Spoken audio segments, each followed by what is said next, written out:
야, 이 더러운 년아. 감히 어디서 남의 집에 들어와서 소란을 피워? 여보, 여기가 어떻게 남의 집이야? 여기서 내가 당신이랑 25해를 살았는데. 야, 이 더러운 년아. 감히 어디서 남의 집에 들어와서 소란을 피워. 폭우가 쏟아지는 밤, 10년을 헌신한 남편에게 거지처럼 쫓겨난 김지수. 맨발로 빗속을 헤매던 그녀가 마지막 희망으로 꺼낸 것은 아버지가 남긴 낡은 체크카드였습니다. 정말 세상이 너를 버렸다고 느껴질 때만 이걸 써라. 하지만 ATM에 카드를 넣은 순간 거대한 경보음이 울리기 시작했습니다.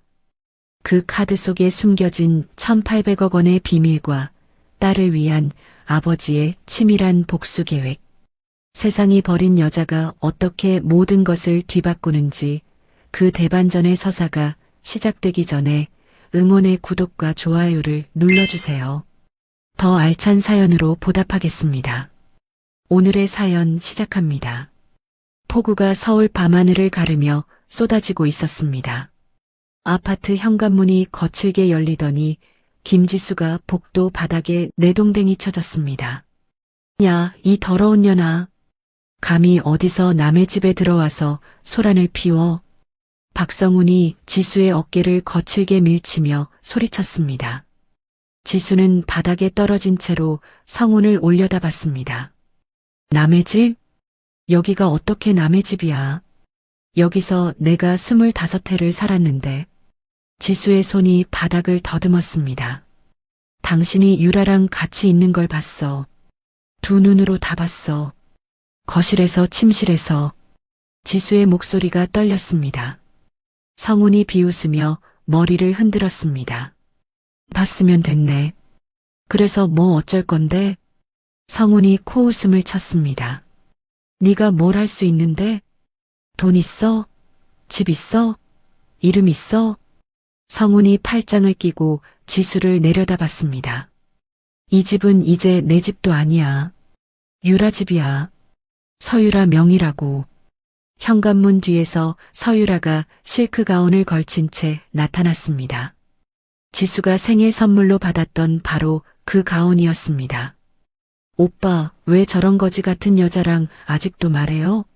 말 섞을 필요도 없잖아요.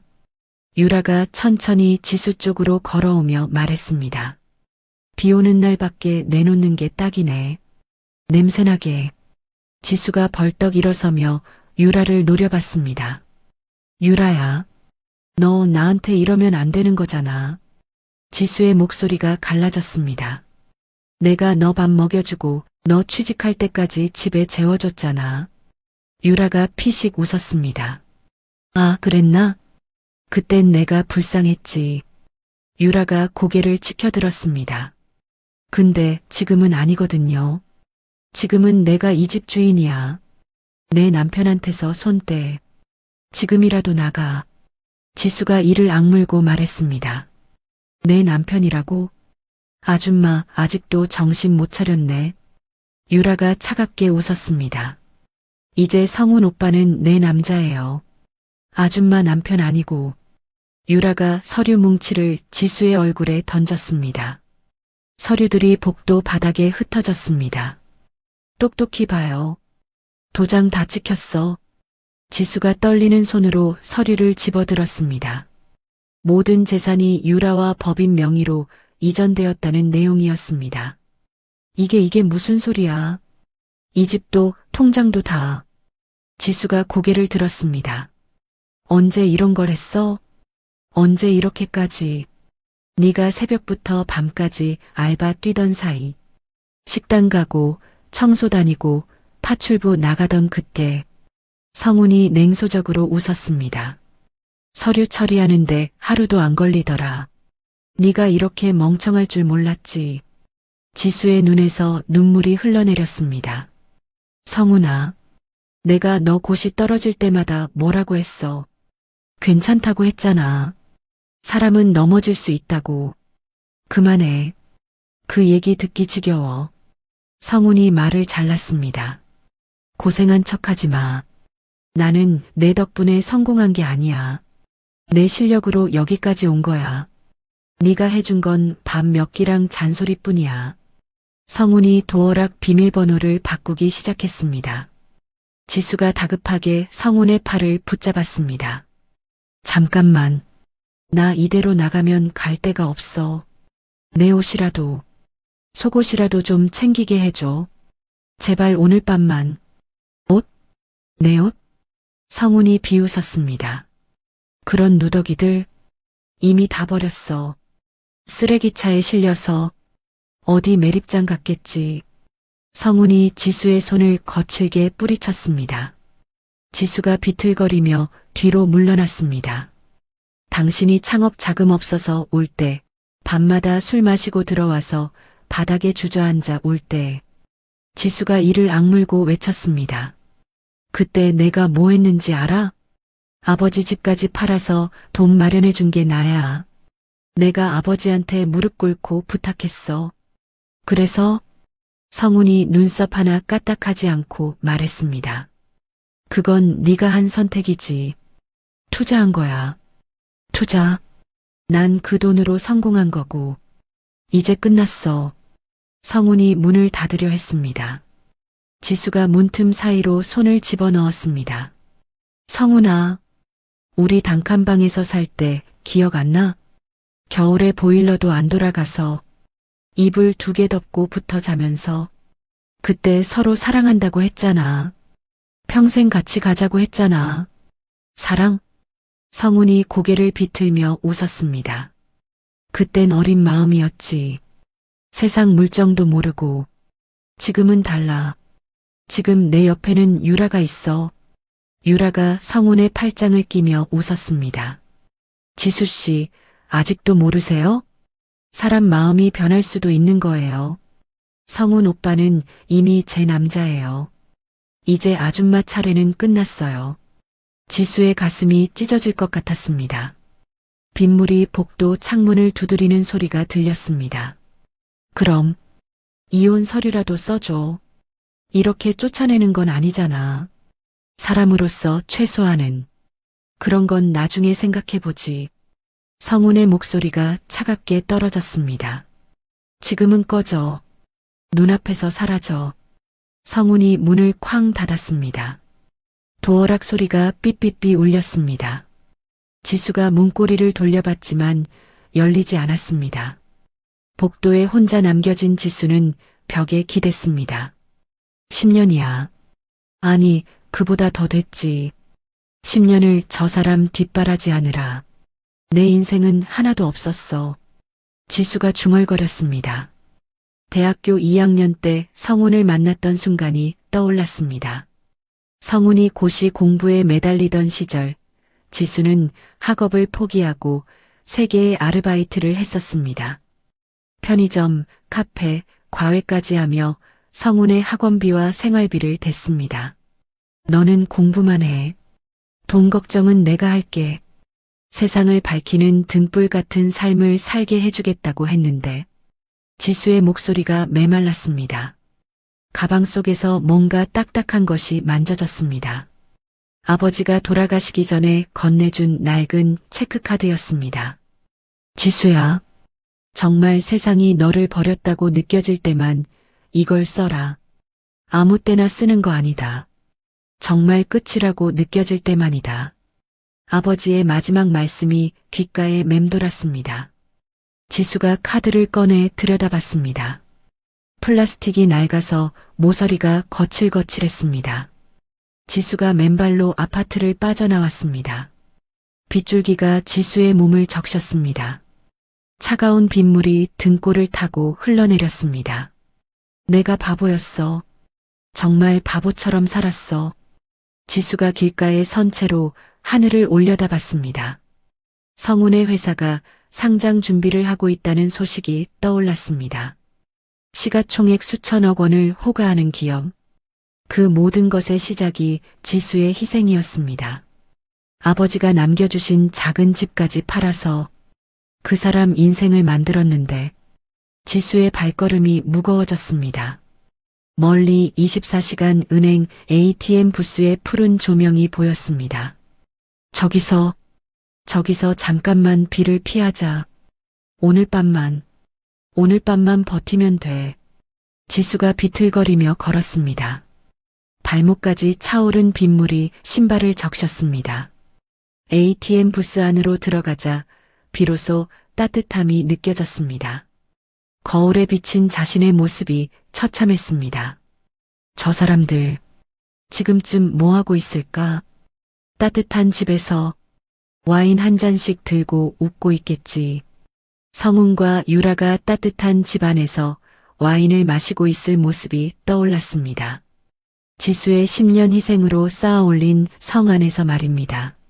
내가 벌어다 준 돈으로, 내가 참고 견딘 시간으로 저렇게 편하게 살고 있겠지. 지수가 아버지의 카드를 다시 꺼냈습니다. 아버지, 나 진짜 여기까지 왔어요.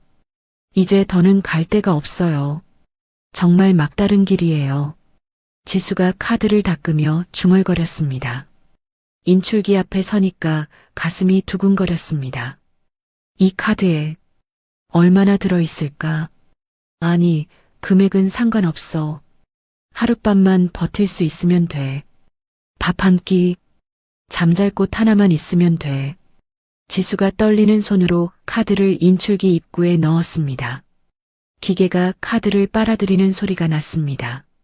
제발, 말썽 부리지 말고, 아무 일 없이, 그냥 나와줘. 화면에 비밀번호를 입력하라는 메시지가 떴습니다. 지수가 아버지 생일인 4자리 숫자를 눌렀습니다. 아버지 생일. 이건 아니죠. 한 번도 잊은 적 없어. 처리 중입니다라는 문구가 화면에 나타났습니다. 평소보다 처리 시간이 오래 걸리는 것 같았습니다. 왜 이렇게 오래 걸려? 보통은 금방 나오잖아. 지수가 초조한 눈빛으로 화면을 바라봤습니다. 가방끈을 고쳐 매며 기다렸습니다. 설마 잔액 없는 거야? 아니야. 그래도 아버지가 남긴 건데. 제발, 뭐라도 있기를. 지수가 간절히 중얼거렸습니다. 그때 인출기에서 이상한 소리가 나기 시작했습니다. 왜 이래? 삐삐삐삐. 이 소리, 이런 소리 난 적 없는데. 기계음이 점점 빨라졌습니다. 지수가 당황해서 주변을 둘러봤습니다. 사람도 없고, 나 혼자인데. 설마 고장 난 거야? 갑자기 화면이 암전되었습니다. 은행 전체에 불이 꺼진 듯 정적이 흘렀습니다. 불이 왜? 설마 카드 먹은 거야? 뭐지? 고장 난 건가? 지수가 화면을 건드려 봤습니다. 그 순간 거대한 경보음이 울리기 시작했습니다. 어머, 이건 또 뭐야? B-, B-, B-, B-. 아니야. 나 잘못한 거 없어. 그냥 카드 넣었을 뿐이야. 돈 훔친 것도 아니야. 은행 건물 전체에 빨간 불빛이 번쩍이기 시작했습니다. 지수가 놀라서 뒤로 물러섰습니다. 왜 이러는 거야? 왜 나한테만? 경보음이 점점 커졌습니다. 외부에서 사람들이 웅성거리는 소리가 들렸습니다. 밖에서 사람들 소리 들려. 큰일 난 거 아니야? 이게 대체 무슨 일이야? 지수가 떨리는 목소리로 혼잣말했습니다. 아버지의 낡은 체크카드가 이런 소동을 일으킬 줄은 꿈에도 몰랐습니다. 경보음이 울린 지 몇 초 후 은행 전체가 완전히 암흑 속으로 빠져들었습니다. 곧이어 붉은 비상등이 켜지면서 건물 외벽이 혈색으로 물들었습니다. 지수가 ATM 부스 안에서 밖을 내다봤습니다. 멀리서 파출소 사이렌 소리가 들려오기 시작했습니다. 뭔가 큰일이 났나? 지수가 당황해서 중얼거렸습니다.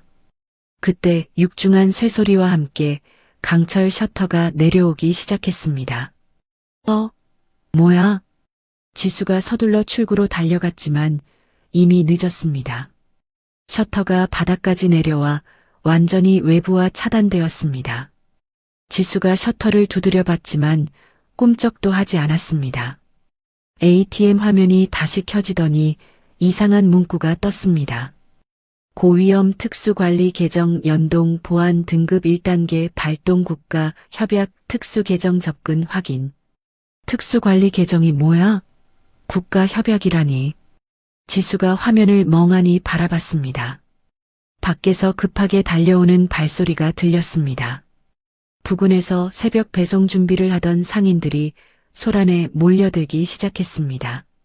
하지만 경찰과 보안 요원들이 신속하게 현장을 통제했습니다. 여기 사람 있어요. 셔터 안에. 누군가가 외치는 소리였습니다. 지수가 셔터를 두드리며 소리쳤습니다. 여기 있어요. 갇혔어요. 지금 확인 중이니까 잠시만 기다리세요. 남자 목소리가 들렸습니다. 지수가 웅크린 채로 기다렸습니다. 건물 전체에 국가보안시설 수준의 통제가 내려졌습니다. 모든 통신과 출입 기록이 동결되었습니다. 몇 분 후 셔터 너머로 정중한 목소리가 들렸습니다. 실례하지만 성함과 신분증 확인 가능하실까요?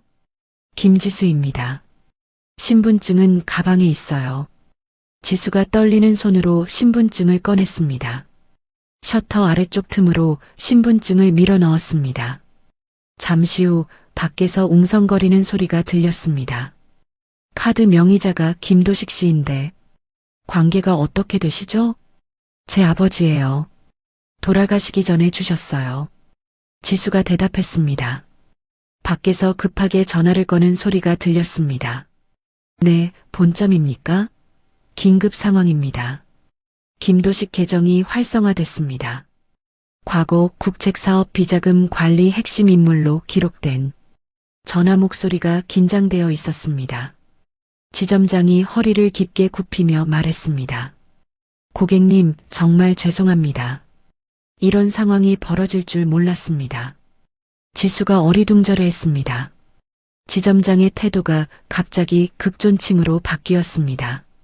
잠시 후 더 많은 사람들이 몰려오는 소리가 들렸습니다. 본점에서 급파된 특수보안팀이 도착한 것 같았습니다. 김지수 씨, 잠시만 기다려주세요. 본점에서 담당자가 오고 있습니다.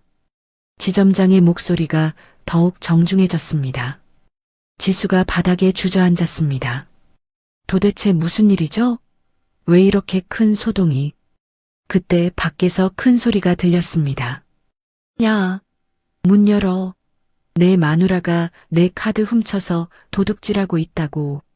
성운의 목소리였습니다. 지수의 얼굴이 창백해졌습니다.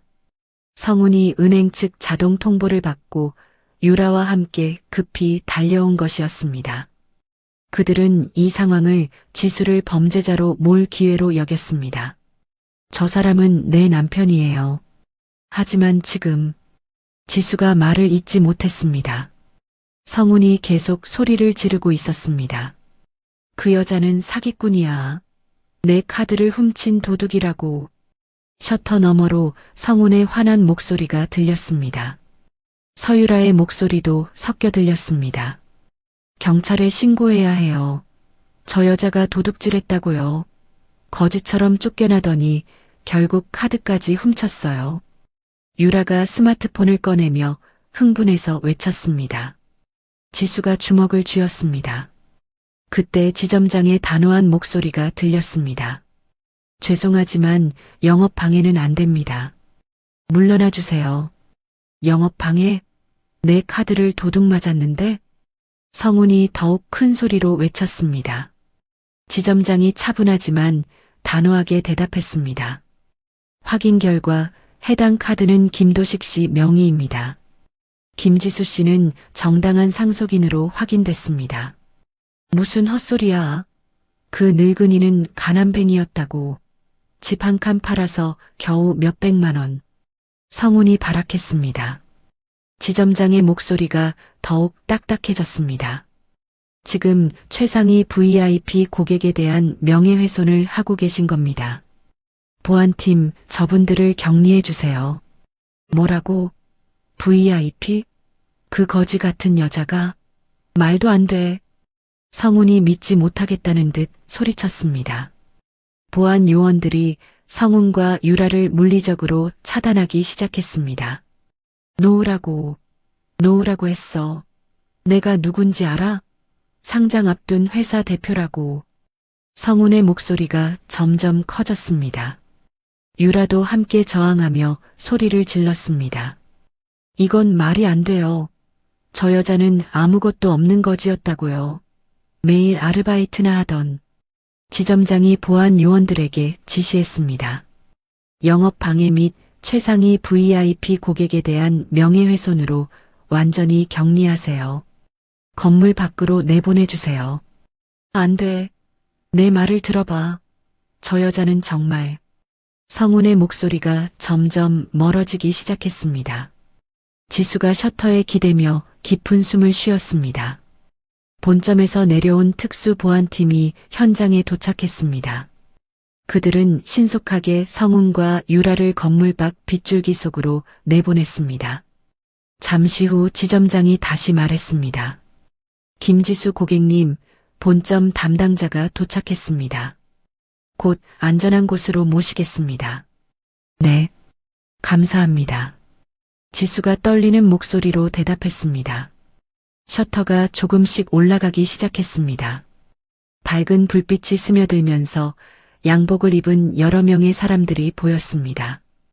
가장 앞에 선 중년 남자가 정중하게 인사했습니다. 김지수 고객님, 본점 특수고객팀장 이민수입니다. 이민수가 깊게 고개를 숙였습니다. 지수가 어리둥절해서 일어섰습니다. 특수고객이요? 네, 고객님의 계정은 국가협약 특수계정입니다. 1,800억 원 규모의 자산이 고객님의 생존 신호로 활성화되었습니다. 이민수의 말에 지수가 깜짝 놀랐습니다. 1,800억? 그게 말이 되나요? 고객님의 아버님께서 설계해 두신 특별한 계정입니다. 안전상 VIP 라운지로 모시겠습니다. 이민수가 지수를 정중하게 안내했습니다. 지수가 비틀거리며 따라갔습니다. 로비 밖에서는 성훈과 유라가 빗속에서 발악하고 있었습니다. 하지만 보안팀의 완벽한 차단으로 더 이상 접근할 수 없었습니다. 저 사람들이 계속 소란을 피우면 어떻게 하죠? 지수가 걱정스럽게 물었습니다. 이민수가 차분하게 대답했습니다. 걱정하지 마세요. 모든 CCTV 데이터는 이미 서버로 이관됐고 관련 직원들은 비밀 유지 서약서를 작성했습니다. 지수가 VIP 라운지로 들어가며 마지막으로 창밖을 바라봤습니다. 성훈이 빗속에서 주먹을 쥐고 건물을 향해 소리치고 있었습니다. 유라는 우산도 없이 젖은 채로 성훈에게 뭔가를 다급하게 말하고 있었습니다. 하지만 그들의 목소리는 더 이상 들리지 않았습니다. 아버지, 정말 이 모든 걸 계획하셨던 건가요? 지수가 라운지 소파에 앉으며 중얼거렸습니다. 이민수가 따뜻한 차를 건네며 말했습니다. 고객님의 아버님께서는 정말 놀라운 분이셨습니다. 딸의 위기 상황까지 완벽하게 예측하고 준비해 두셨거든요. 지수의 눈에서 눈물이 흘러내렸습니다. 이번에는 절망이 아닌 아버지에 대한 그리움과 감사의 눈물이었습니다. VIP 라운지 안에서 지수는 정신을 차리지 못하고 있었습니다. 이민수가 자료를 정리하며 차분하게 설명을 시작했습니다. 고객님의 아버님께서 남기신 자산은 총 1,800억 원입니다. 모두 안전한 국가 보증 채권과 우량 주식으로 구성되어 있죠. 지수가 믿기지 않는다는 표정으로 고개를 저었습니다. 그럴 리가 없어요. 아버지는 평범한 회사원이셨는데 겉으로는 그렇게 보이셨겠지만 실제로는 국책사업의 핵심 자금을 관리하는 중요한 분이셨습니다. 이민수가 서류를 펼치며 보여줬습니다. 과거 김도식의 경력과 담당 업무가 상세히 기록되어 있었습니다. 이 계정은 고객님의 생존 신호가 감지될 때만 활성화되도록 설계되었습니다. 생존 신호요? 지수가 의아해하며 물었습니다. 이민수가 설명했습니다. 네, 고객님이 극도로 위험한 상황에 처했을 때, 즉, 생명이나 생계가 위협받는 순간에만 작동하는 안전장치였죠. 그때 라운지 모니터의 로비 상황이 중계되기 시작했습니다. 성훈이 빗속에서 경비원들과 실랑이를 벌이고 있었습니다. 내 마누라가 사기를 치고 있다고. 왜 못 들어가게 해? 성훈이 목청껏 소리치며 발악했습니다. 유라도 옆에서 휴대폰을 들고 촬영하며 소리쳤습니다. 다 증거로 남겨놔야 해. 저 여자가 어떻게 사기쳤는지. 지수가 모니터 속 성훈을 차가운 눈빛으로 바라봤습니다. 이민수가 말을 이었습니다. 실은 박성훈 씨 회사의 대출이 고객님 계정과 연동되어 있습니다. 연동되어 있다고요? 네, 고객님의 아버님께서 미리 설계해 두신 겁니다.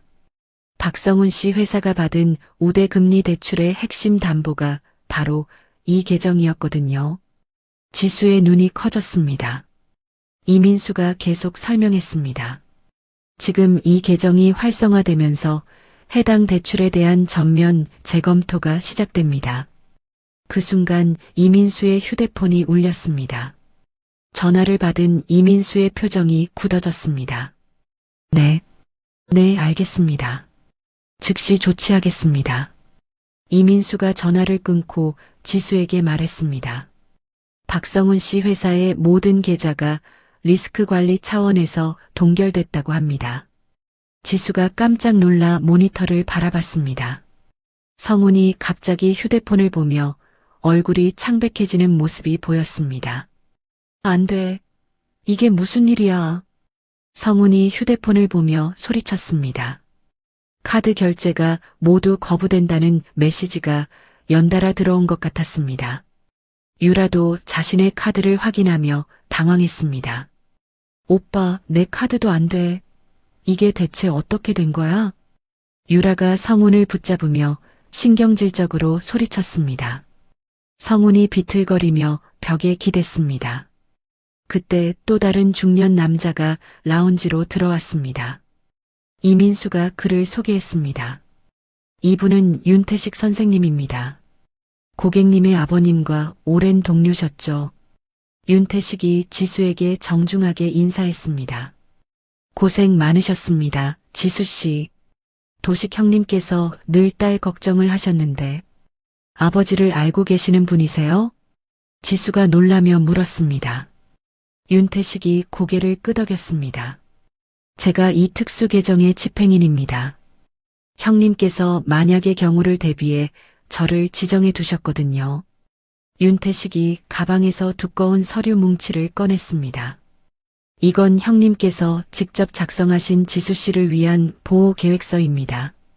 지수가 떨리는 손으로 서류를 받아들었습니다. 첫 페이지에 아버지의 친필 편지가 적혀 있었습니다. 내 사랑하는 딸 지수야, 이 편지를 읽는다는 것은 네가 가장 어려운 상황에 처했다는 뜻이겠구나. 지수의 눈에서 눈물이 떨어졌습니다. 아빠는 네가 결혼한 그 남자를 믿지 않았다. 박성훈이란 놈의 가문이 과거 우리 집안을 어떻게 해했는지 너는 모르겠지만 아빠는 모든 걸 기억하고 있다. 지수가 깜짝 놀라 윤태식을 바라봤습니다. 박성훈 가문이 우리 집안을 해했다고요? 윤태식이 무거운 표정으로 고개를 끄덕였습니다. 박성훈의 아버지 박철수는 과거 도식 형님의 사업 파트너였습니다. 하지만 성공 직전에 모든 걸 가로채려고 시도했죠. 그게 정말이에요?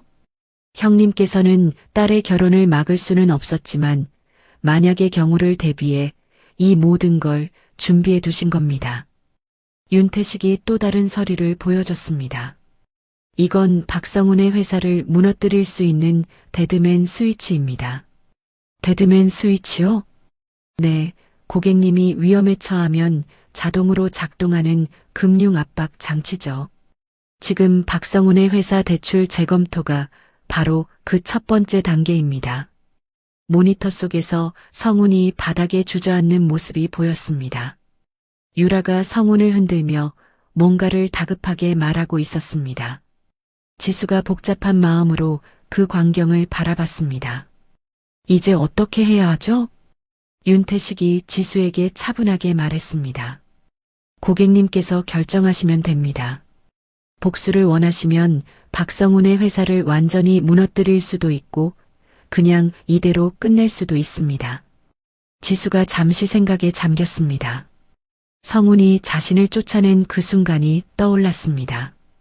저는 법에 따라 정당하게 처리하고 싶어요. 현명한 판단입니다. 그렇다면 박성훈의 부정행위들을 모두 법정에서 밝혀내는 방향으로 진행하겠습니다. 윤태식이 고개를 끄덕이며 말했습니다. 우선 이혼 소송과 부당이득 반환 청구 소송부터 시작하죠. 지수가 단호하게 고개를 끄덕였습니다. 네, 그렇게 해주세요. 모니터 속에서 성훈과 유라가 빗속에서 서로 다투는 모습이 보였습니다. 지수가 그 모습을 보며 차가운 미소를 지었습니다. 이제 진짜 시작이네요. 윤태식이 지수의 어깨에 손을 올리며 말했습니다. 형님께서 딸을 위해 준비해 주신 길입니다. 걱정하지 마세요. 라운지 창밖으로 새벽이 밝아오기 시작했습니다.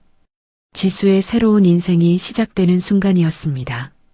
다음 날 아침 8시, 지수는 윤태식이 마련한 보안 안가에서 눈을 떴습니다.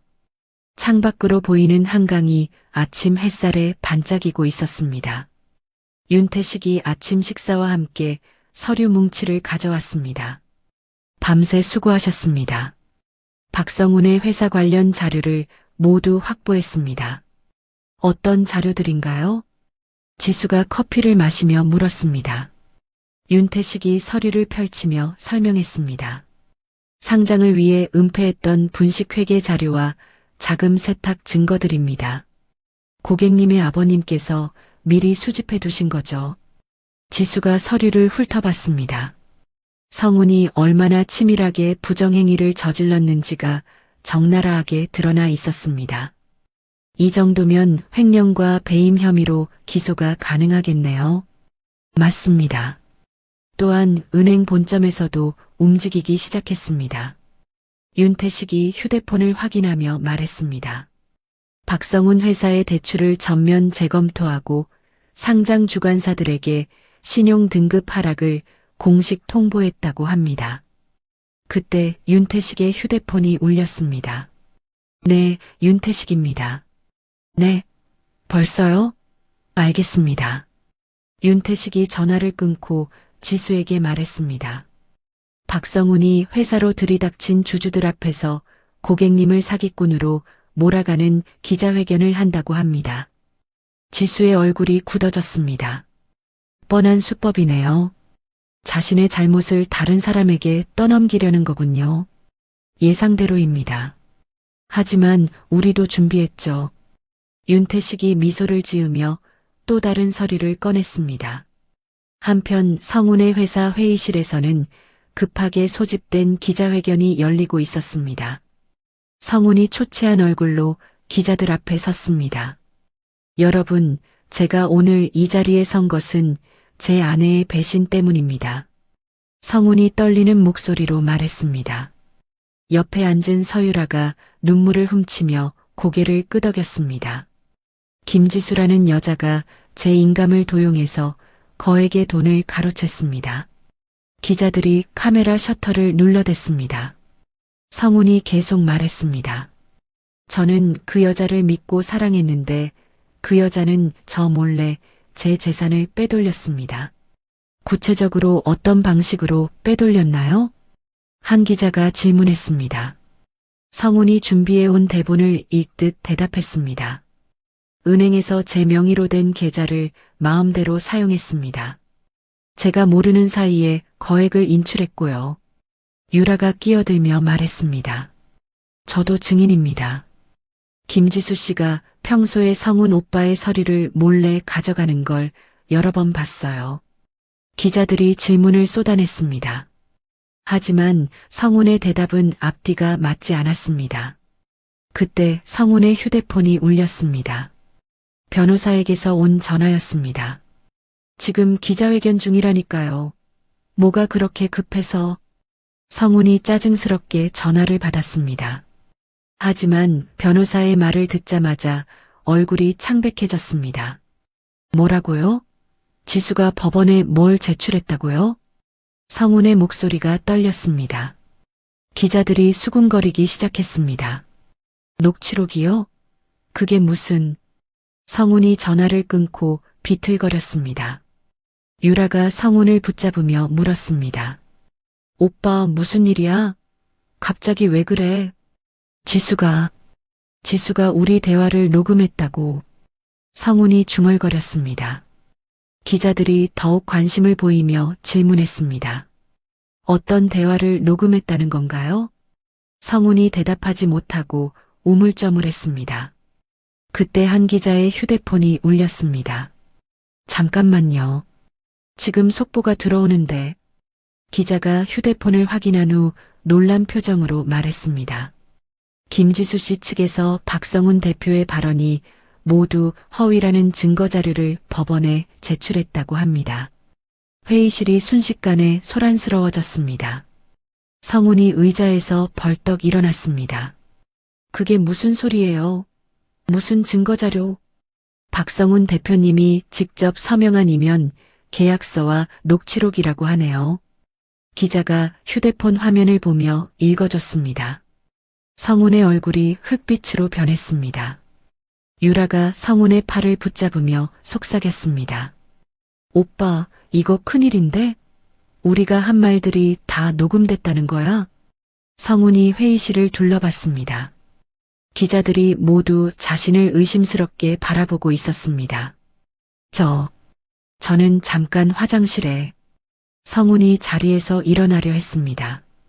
하지만 한 기자가 날카로운 질문을 던졌습니다. 그럼 김지수 씨가 제출한 증거자료가 거짓이라는 말씀인가요? 당연하죠. 그 여자가 조작한 거예요. 성훈이 목청껏 소리쳤습니다.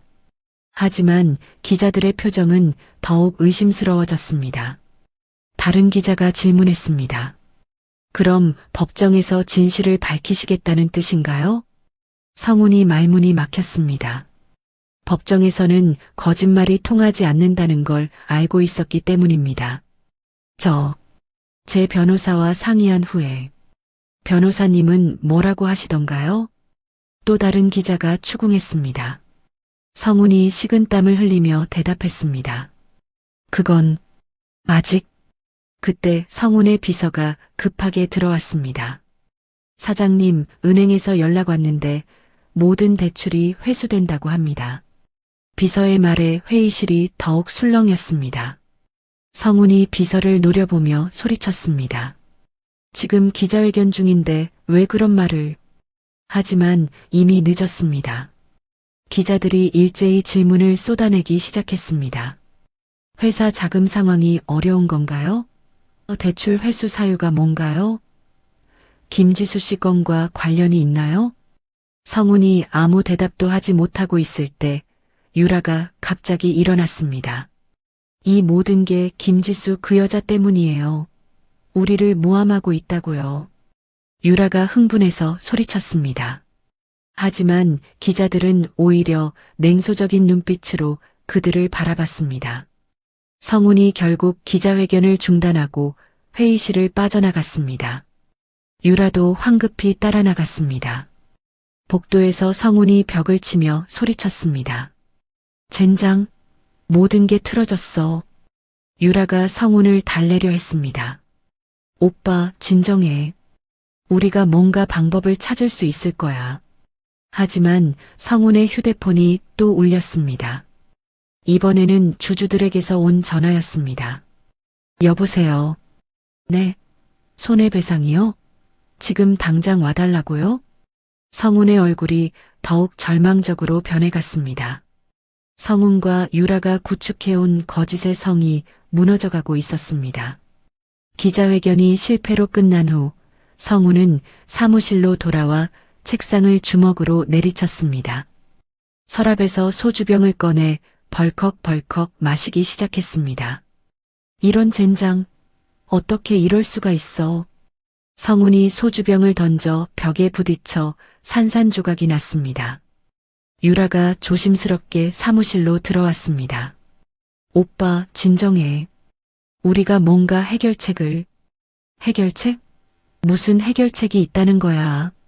성훈이 유라에게 소리쳤습니다. 그때 성훈의 휴대폰이 또 울렸습니다. 누구야 또? 성훈이 짜증스럽게 전화를 받았습니다. 하지만 목소리를 듣자마자 얼굴이 창백해졌습니다. 김 사장님. 네. 지금 당장 돈을 갚으라고요? 전화 너머로 거친 목소리가 들렸습니다. 성훈과 거래하던 사채업자였습니다. 아니에요, 김 사장님. 며칠만 시간을 주시면. 시간? 뉴스 봤어. 박 대표. 당신 회사 망했잖아. 돈 없으면 몸으로 갚아야지. 사채업자의 협박적인 목소리가 이어졌습니다. 성훈이 식은땀을 흘리며 대답했습니다. 제발 며칠만, 정말 며칠만 기다려주세요. 내일까지 원금에 이자까지 다 갚아. 안 그러면 어떻게 될지 알지? 전화가 끊어졌습니다. 성훈이 휴대폰을 바닥에 집어던졌습니다. 유라가 두려운 표정으로 성훈을 바라봤습니다. 오빠, 사채업자들이 뭐라고 한 거야? 내일까지 돈을 갚으라고. 20억이야, 20억.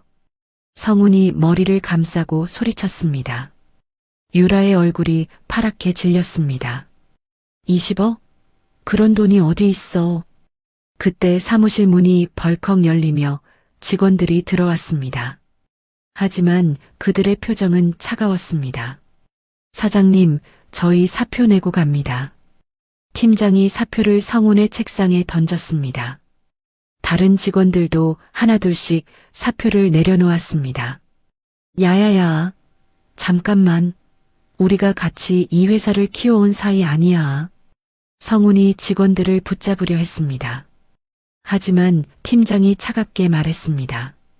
사장님이 직원들한테 월급도 못 주면서 무슨 소리예요? 이미 2달째 밀려 있는데 월급은 조금만 기다리면 기다릴 수 없어요. 저희도 먹고 살아야죠. 직원들이 하나둘씩 사무실을 떠났습니다. 성훈이 마지막 직원을 붙잡으며 애원했습니다. 김대리만큼은 나를 믿어줘.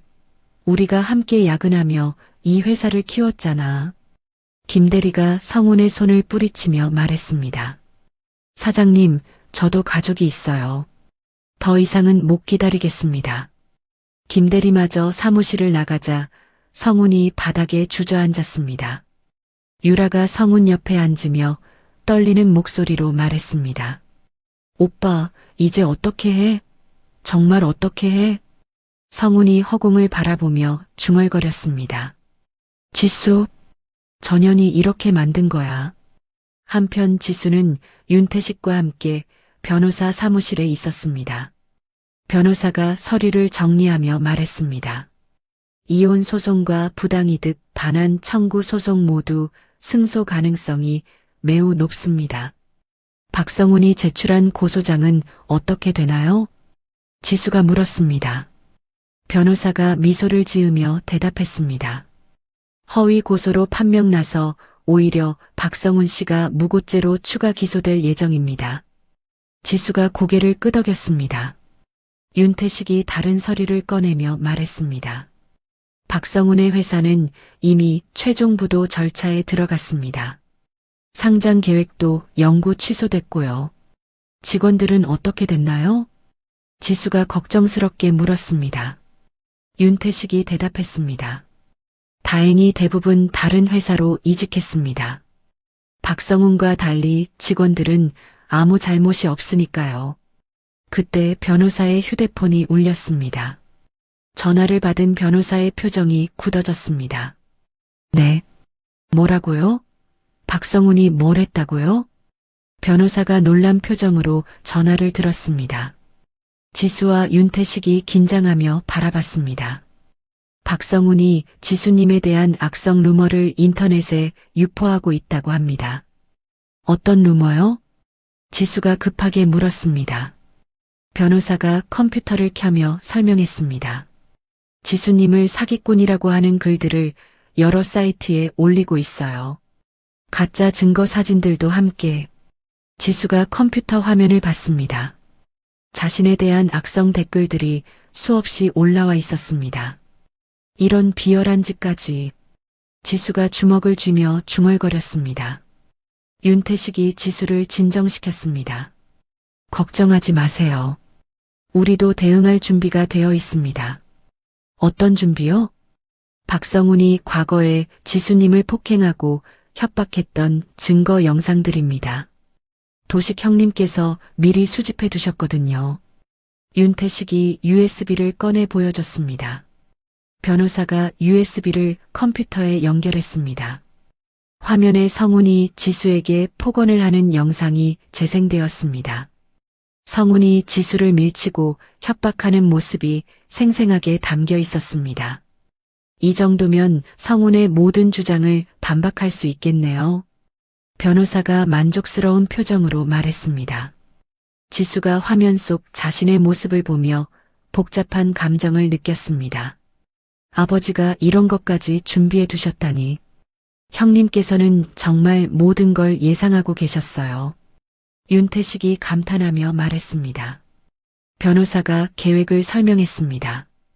이 영상들을 공개하면 여론이 완전히 뒤바뀔 겁니다.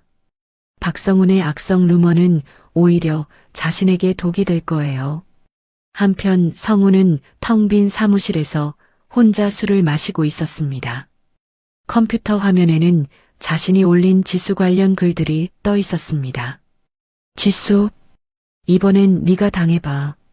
성훈이 중얼거리며 키보드를 두드렸습니다. 하지만 손가락이 떨려서 제대로 타자를 칠 수 없었습니다. 그때 사무실 문이 열리며 정체불명의 남자들이 들어왔습니다. 사채업자가 보낸 사람들이었습니다. 박성훈 맞나? 건장한 남자가 성훈을 보며 물었습니다. 성훈이 벌떡 일어서며 뒤로 물러났습니다. 누구세요? 김 사장님이 보냈어. 돈 갚을 준비는 됐나? 남자가 성훈에게 천천히 다가왔습니다. 성훈이 떨리는 목소리로 대답했습니다. 아직 시간은 끝났어, 박 사장. 남자가 성훈의 멱살을 잡았습니다. 성훈의 진짜 지옥이 시작되고 있었습니다. 이혼 재판 당일 법정은 취재진과 방청객들로 가득 찼습니다. 성훈이 초라한 차림으로 피고석에 앉아 있었습니다. 며칠 동안 제대로 씻지 못해 수염이 거칠게 자란 모습이었습니다. 지수가 원고석에 단정한 정장 차림으로 들어서자 법정이 술렁였습니다. 그녀의 당당한 모습은 과거에 초라했던 모습과는 완전히 달랐습니다. 성훈이 지수를 보자마자 벌떡 일어서며 소리쳤습니다. 지수야, 이게 뭐하는 짓이야? 우리 사이에 이렇게까지 해야겠어. 재판장이 망치를 두드리며 경고했습니다. 피고는 조용히 하십시오. 재판 진행에 방해가 되면 강제 퇴정 조치하겠습니다. 성훈이 억지로 자리에 앉았지만 계속 지수를 노려봤습니다. 지수는 성훈을 한 번도 쳐다보지 않았습니다. 지수의 변호사가 일어서며 최종 변론을 시작했습니다. 재판장님, 피고 박성훈은 원고에게 다음과 같은 범죄 행위를 저질렀습니다. 변호사가 차근차근 증거를 제시했습니다. 첫째, 원고 명의로 무단 대출을 받아 횡령한 행위. 둘째, 원고를 폭행하고 집에서 내쫓은 행위. 셋째, 원고를 사기꾼으로 모는 허위 사실을 유포한 무고 행위. 성훈이 참지 못하고 소리쳤습니다. 거짓말이야. 지수가 내 인감을 훔쳐서. 조용히 하라고 했습니다. 재판장이 다시 경고했습니다. 성훈의 변호사가 일어서려 했지만 이미 사임한 상태였습니다. 성훈이 혼자서 변론을 시도했습니다. 재판장님, 저 여자가 제 아버지를 속이고 돈을 가로챈 거예요. 하지만 지수의 변호사가 김도식의 친필 유언장을 제출했습니다. 이는 김도식 씨가 직접 작성한 유언장입니다. 모든 재산을 딸 김지수에게 상속한다는 내용이 명기되어 있습니다. 재판장이 유언장을 꼼꼼히 살펴봤습니다. 필적 감정 결과도 함께 제출되어 진위가 확인되었습니다. 성훈이 절망적인 표정으로 고개를 저었습니다. 그럴 리가. 그 늙은이한테 그런 돈이 있을 리가. 지수의 변호사가 이번에는 녹취록을 재생했습니다. 성훈이 지수를 모욕하고 쫓아내는 음성이 법정에 울려 퍼졌습니다. 야, 이 더러운 년아. 감히 내 방에 들어와서 소란을 피워. 법정에서 성훈의 목소리가 재생되자 방청객들이 웅성거렸습니다. 성훈이 얼굴을 붉히며 소리쳤습니다. 그건 그때 제가 화가 났다고 배우자를 폭행해도 된다는 말씀입니까? 지수의 변호사가 날카롭게 반박했습니다. 성훈이 말문이 막혔습니다. 이번에는 성훈이 지수의 명의로 대출을 받은 서류가 공개됐습니다. 지수의 도장이 찍힌 서류였지만 지수는 전혀 모르는 내용이었습니다. 피고는 원고 몰래 원고의 인감을 도용해 총 50억 원의 대출을 받았습니다. 변호사의 말에 법정이 다시 술렁였습니다. 성훈이 변명하려 했습니다. 그건 사업 자금이 필요해서 원고의 동의 없이 타인의 명의를 도용한 것은 명백한 범죄 행위입니다. 재판장이 엄숙하게 말했습니다. 성훈이 점점 궁지에 몰리고 있었습니다. 지수의 변호사가 마지막으로 성훈의 폭행 영상을 공개했습니다. 성훈이 지수를 밀치고 폭언을 하는 모습이 대형 화면에 나타났습니다. 방청객들이 성훈을 비난하는 소리가 들렸습니다. 성훈이 견딜 수 없다는 듯 소리쳤습니다. 그만해. 그만하라고. 하지만 영상은 계속 재생되었습니다. 성훈의 추악한 모습이 낱낱이 드러났습니다. 재판장이 최종 심리를 위해 잠시 휴정을 선언했습니다. 그 사이 성훈이 지수에게 다가갔습니다. 지수야, 제발, 우리가 이렇게까지 해야 해? 성훈이 애원하는 목소리로 말했습니다. 지수가 처음으로 성훈을 똑바로 바라봤습니다. 당신이 나를 거지처럼 쫓아낼 때도 그렇게 생각했어야죠. 지수의 목소리는 차가웠습니다. 성훈이 지수의 팔을 붙잡으려 했습니다. 지수야, 나는 너를 사랑해. 사랑이라고요? 그때 유라와 함께 와인을 마시며 웃던 게 사랑이었나요? 지수가 성훈의 손을 뿌리쳤습니다. 성훈이 절망적인 표정으로 바닥을 바라봤습니다. 재판이 재개되자 재판장이 최종 판결을 선고했습니다. 피고 박성훈에게 징역 7년을 선고하며 부당 취득한 모든 재산을 원고에게 반환하라고 명령합니다. 재판장의 선고가 떨어지자 성훈이 믿을 수 없다는 표정으로 일어섰습니다. 7년? 7년이라고요? 이게 말이 되는 소리예요. 법정 경비가 성훈을 제지하려 했습니다. 하지만 성훈이 갑자기 지수에게 달려들었습니다. 지수야, 지수야.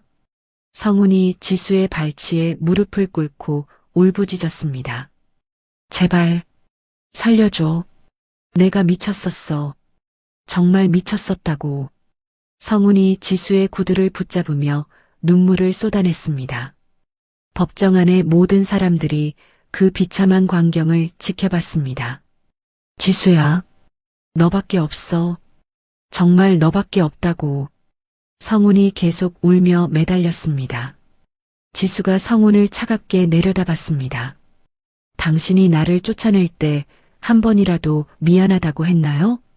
지수의 목소리에는 어떤 감정도 담겨 있지 않았습니다. 성훈이 더욱 비굴하게 매달렸습니다. 미안해. 정말 미안해. 다시 기회를 줘. 하지만 지수는 성훈을 뿌리치고 자리에서 일어났습니다. 이제 끝입니다. 지수가 성훈에게 마지막 말을 남겼습니다. 법정 경비들이 성훈을 강제로 끌어냈습니다. 지수야, 지수야. 사랑해. 정말 사랑한다고. 성운의 절규가 법정에 메아리 쳤습니다. 하지만 지수는 단 한 번도 뒤돌아보지 않았습니다. 포승줄에 묶인 성운이 법정을 떠나는 모습을 취재진이 촬영했습니다. 한때 잘 나가던 사업가의 몰락한 모습이 그대로 기록되었습니다. 지수는 법정을 나서며 깊게 숨을 쉬었습니다. 드디어 모든 것이 끝났습니다. 윤태식이 지수를 맞으며 말했습니다. 수고하셨습니다. 이제 정말 새로운 시작이네요. 지수가 고개를 끄덕이며 대답했습니다. 네, 이제 아버지가 원하셨던 일을 시작해야죠. 법원을 나서는 지수의 걸음은 당당했습니다. 과거의 그림자를 완전히 벗어던진 새로운 인생의 시작이었습니다. 성운이 교도소 호송차에 오르는 모습이 저녁 뉴스의 메인 뉴스로 방송되었습니다. 한때 상장을 앞둔 기업의 대표였던 그는 이제 죄수복을 입은 채 고개를 숙이고 있었습니다. 경제 전문 기자가 리포트했습니다.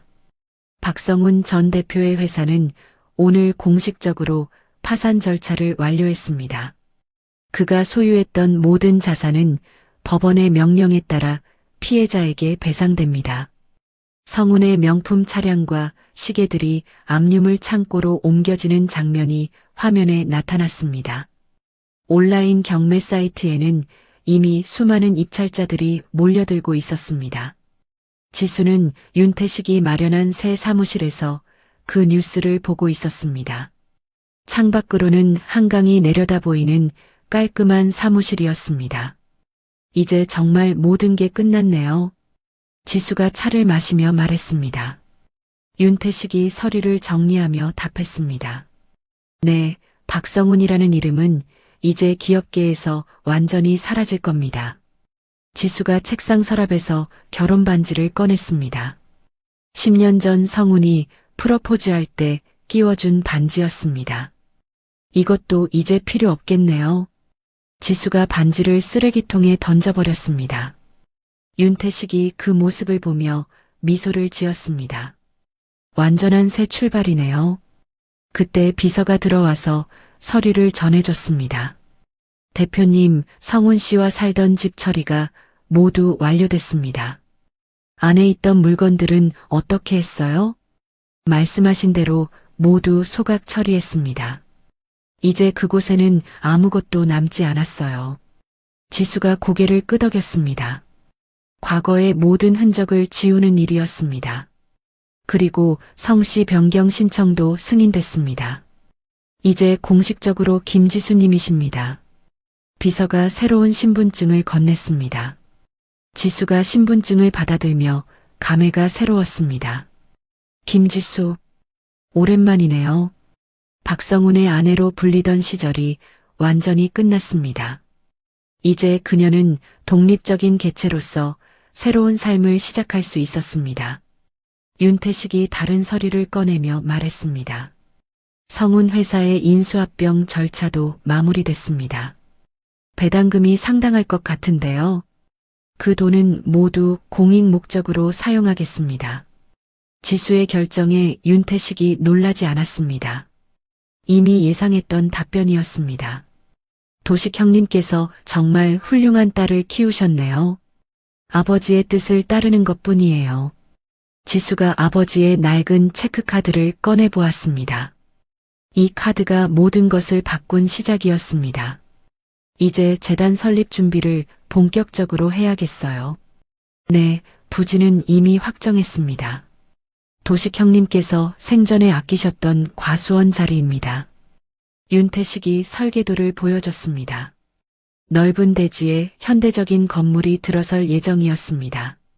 도식의 등불 재단이라는 이름은 어떠세요? 완벽해요. 아버지가 좋아하실 것 같아요. 지수가 미소를 지었습니다. 비서가 다시 들어와서 말했습니다. 재단 실무팀 면접 일정을 잡았습니다. 내일부터 시작하시면 됩니다. 감사합니다. 꼼꼼히 선발하겠어요. 지수는 자신의 철학을 공유할 수 있는 사람들을 찾고 있었습니다. 단순히 일만 하는 직원이 아니라 진정한 동반자들을 말입니다. 그 시각 교도소에서는 성훈이 혼자 앉아 신문을 보고 있었습니다. 지수의 재단 설립 소식이 크게 보도되어 있었습니다. 김지수 1,800억 원 규모 재단 설립. 위기 여성 지원. 성훈이 신문을 구겨버렸습니다. 하지만 곧 다시 펼쳐서 기사를 읽었습니다. 젠장. 전현이 결국. 성훈이 중얼거렸지만 아무도 들어주지 않았습니다. 감방 동료들은 그를 무시했습니다. 한편 서유라도 여자 교도소에서 같은 기사를 보고 있었습니다. 그녀의 얼굴은 질투와 분노로 일그러져 있었습니다. 내가 가져야 할 자리였는데. 하지만 이제 모든 것이 끝났습니다. 그들의 탐욕이 불러온 당연한 결과였습니다. 지수는 아버지의 묘소를 찾아갔습니다. 깔끔하게 정리된 묘비 앞에 국화꽃을 올렸습니다. 아버지, 모든 게 끝났어요. 이제 아버지가 원하신 일을 시작하려고 해요. 바람이 불어와 지수의 머리카락을 스치고 지나갔습니다. 마치 아버지가 대답하는 것 같았습니다. 세상을 밝히는 등불이 되라고 하셨죠. 꼭 그렇게 살겠어요.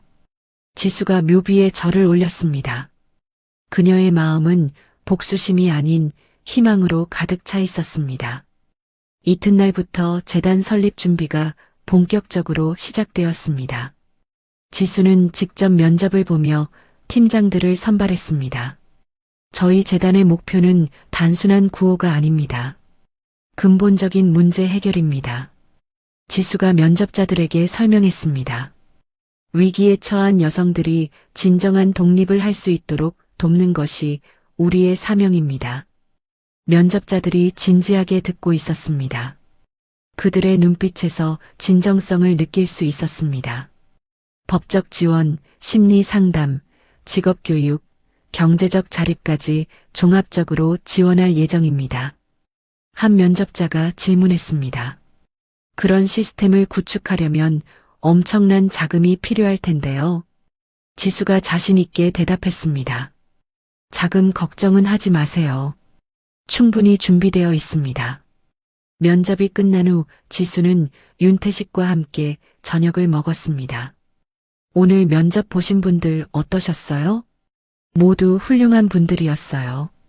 특히 사회복지사 정미란 씨는 정말 인상적이었습니다. 지수가 만족스러운 표정으로 말했습니다. 그분으로 결정하시겠어요? 네, 현장 경험도 풍부하고 무엇보다 진심이 느껴졌어요. 지수의 얼굴에서 복수심으로 인한 차가움이 완전히 사라졌습니다. 이제 그녀는 따뜻하면서도 단단한 카리스마를 발산하고 있었습니다. 내일부터는 건축업체와 미팅이 있죠? 네, 재단 건물 설계를 최종 점검할 예정입니다. 지수가 설계도를 다시 펼쳐봤습니다. 아버지가 꿈꿨던 따뜻한 공간이 현실이 되고 있었습니다. 아버지가 정말 자랑스러워 하실 거예요. 윤태식이 미소를 지으며 말했습니다. 그날 밤 지수는 오랜만에 편안한 잠자리에 들었습니다. 악몽 대신 희망찬 꿈을 꿀 수 있을 것 같았습니다. 서재에는 재단 설립 계획서와 아버지의 유품이 정갈하게 놓여 있었습니다. 모든 것이 새로운 시작을 위해 준비되어 있었습니다. 지수의 진정한 인생이 이제부터 시작되는 것이었습니다. 다음 날 아침 8시 지수는 정장을 차려입고 재단 설립 기념식장으로 향했습니다. 한강이 내려다 보이는 넓은 부지에 현대적이면서도 따뜻한 느낌의 건물이 우뚝 서 있었습니다. 건물 정면에는 도식의 등불 재단이라는 금색 간판이 아침 햇살에 반짝이고 있었습니다. 지수가 건물을 올려다보며 가슴이 뜨거워지는 걸 느꼈습니다. 아버지, 드디어 해냈어요. 지수가 속으로 중얼거렸습니다. 윤태식과 새로 선발된 정밀한 팀장이 지수를 맞으며 인사했습니다. 축하드립니다, 대표님. 정말 감동적인 순간이네요. 정밀한이 진심 어린 표정으로 말했습니다. 지수가 미소를 지으며 답했습니다. 이제 시작이에요. 우리가 해야 할 일이 정말 많거든요. 기념식에는 언론사 기자들과 관계기관 담당자들이 참석했습니다. 하지만 지수는 화려한 행사보다는 실질적인 시스템 가동에 더 관심이 있었습니다. 우리 재단의 핵심은 긴급 구조 시스템입니다. 지수가 참석자들에게 설명했습니다. 전국의 주요 은행 및 법률구조공단과 연계된 네트워크를 구축했습니다. 위기 상황에 처한 여성이 특별 제작된 보안 카드를 사용하면 즉각적인 보호 조치가 이루어집니다. 한 기자가 질문했습니다. 구체적으로 어떤 도움을 받을 수 있나요? 정밀한 팀장이 대신 답했습니다. 법적 상담, 안전한 임시 거주지 제공, 심리치료, 직업교육, 그리고 경제적 자립을 위한 종합적 지원을 받을 수 있습니다. 또 다른 기자가 손을 들었습니다. 재단 운영 자금은 어떻게 확보하셨나요? 지수가 자신 있게 답했습니다. 1,800억 원 규모의 기금이 조성되어 있습니다. 투명한 운영을 위해 외부 감사기관이 상주하며 모든 자금 집행 내역을 실시간으로 공개할 예정입니다. 참석자들이 감탄하는 표정을 지었습니다. 이런 규모의 사회복지재단은 전례가 없었기 때문입니다. 기념식이 끝난 후 지수는 건물 내부를 둘러봤습니다. 1층에는 24시간 운영되는 상담센터가 있었습니다. 벌써 문의 전화가 많이 오고 있어요. 상담센터 직원이 지수에게 보고했습니다. 어떤 내용들인가요? 대부분 가정폭력이나 경제적 착취를 당하고 계신 분들이에요. 도움을 요청하시는 경우가 많습니다. 지수가 고개를 끄덕였습니다. 예상했던 반응이었습니다. 상담 예약을 잡아드리세요. 제가 직접 면담하겠습니다. 대표님이 직접요? 직원이 놀란 표정으로 물었습니다.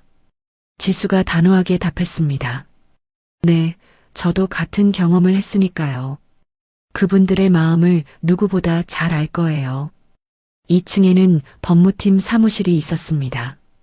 경력 있는 변호사들이 상주하며 피해자들의 법적 권리를 보호하는 공간이었습니다. 3층은 직업교육원이었습니다. 컴퓨터, 요리, 미용 등 다양한 기술을 배울 수 있는 시설이 갖춰져 있었습니다. 경제적 독립이 가장 중요해요.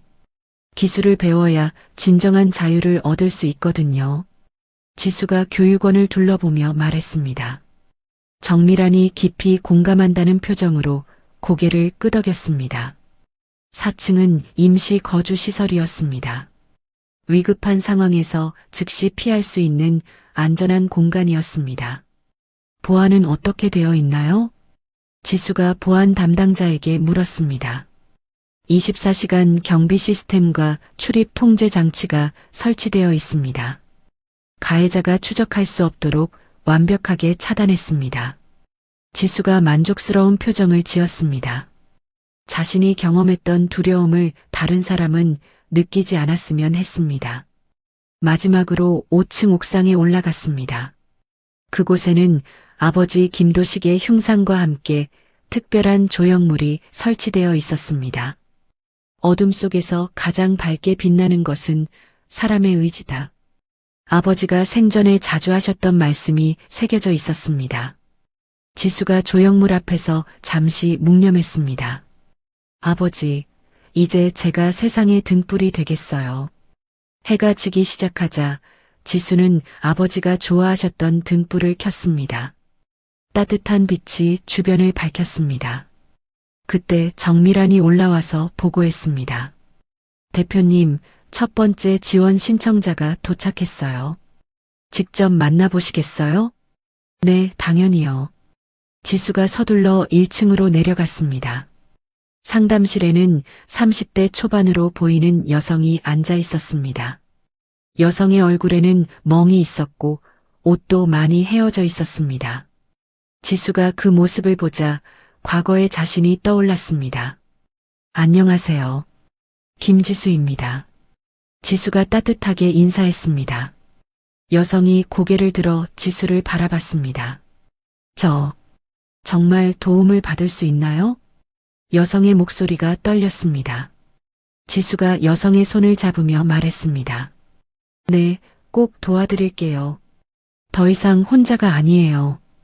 여성이 눈물을 흘리기 시작했습니다. 지수도 함께 울었습니다. 저도 같은 경험을 했어요. 그 고통이 얼마나 큰지 알아요. 지수의 진심이 전해지자 여성이 처음으로 미소를 지었습니다. 정말 다시 시작할 수 있을까요? 물론이에요. 저도 다시 시작했거든요. 그날 밤 지수는 사무실에서 실시간 구조 요청 현황판을 바라봤습니다. 전국에서 도움을 요청하는 신호들이 계속 들어오고 있었습니다. 매일 수십 명의 생명을 구할 수 있다는 사실이 지수에게는 큰 보람이었습니다. 아버지의 유산이 정말 의미 있게 사용되고 있었습니다. 지수는 매주 금요일 밤이면 아버지의 낡은 체크카드를 꺼내보는 습관이 있었습니다. 그날 밤의 경보음이 자신을 깨우는 새로운 삶의 신호였음을 되새기며 말입니다.